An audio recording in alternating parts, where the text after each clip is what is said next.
The healing at the pool on the Sabbath.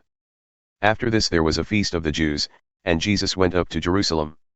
Now there is in Jerusalem by the sheep gate a pool, in Aramaic called Bethesda, which has 5 roofed colonnades. In these lay a multitude of invalids, blind, lame, and paralyzed. One man was there who had been an invalid for 38 years. When Jesus saw him lying there and knew that he had already been there a long time, he said to him, "Do you want to be healed?" The sick man answered him, "Sir, I have no one to put me into the pool when the water is stirred up, and while I am going another steps down before me." Jesus said to him, "Get up, take up your bed, and walk." And at once the man was healed, and he took up his bed and walked. Now that day was the Sabbath. So the Jews said to the man who had been healed, "It is the Sabbath, and it is not lawful for you to take up your bed."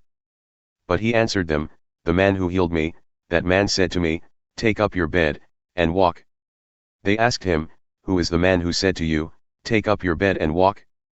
Now the man who had been healed did not know who it was, for Jesus had withdrawn, as there was a crowd in the place. Afterward Jesus found him in the temple and said to him, "See, you are well. Sin no more, that nothing worse may happen to you." The man went away and told the Jews that it was Jesus who had healed him. And this was why the Jews were persecuting Jesus, because he was doing these things on the Sabbath.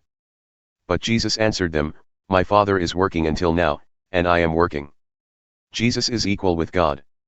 This was why the Jews were seeking all the more to kill him, because not only was he breaking the Sabbath, but he was even calling God his own Father, making himself equal with God. The authority of the Son. So Jesus said to them, "Truly, truly, I say to you, the Son can do nothing of his own accord, but only what he sees the Father doing. For whatever the Father does, that the Son does likewise. For the Father loves the Son and shows him all that he himself is doing. And greater works than these will he show him, so that you may marvel. For as the Father raises the dead and gives them life, so also the Son gives life to whom he will.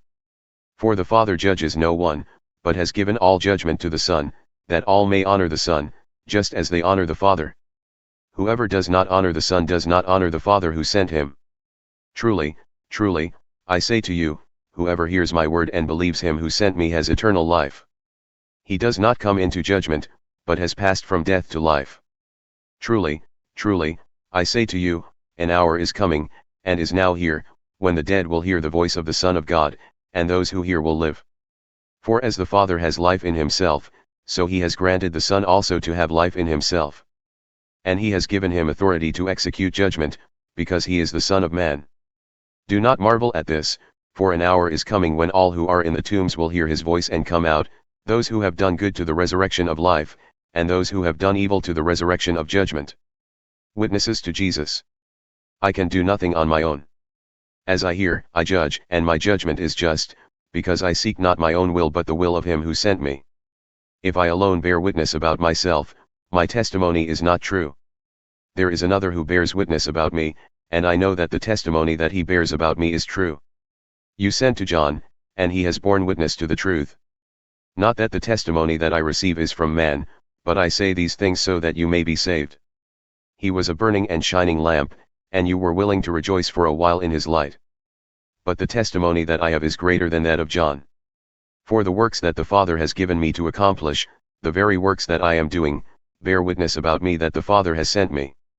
And the Father who sent me has himself borne witness about me.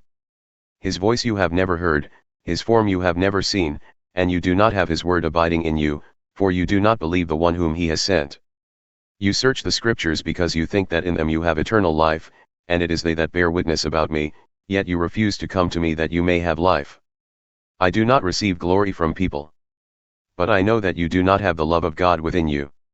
I have come in my Father's name, and you do not receive me. If another comes in his own name, you will receive him. How can you believe, when you receive glory from one another and do not seek the glory that comes from the only God?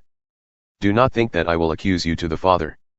There is one who accuses you, Moses, on whom you have set your hope.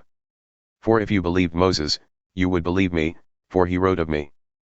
But if you do not believe his writings, how will you believe my words?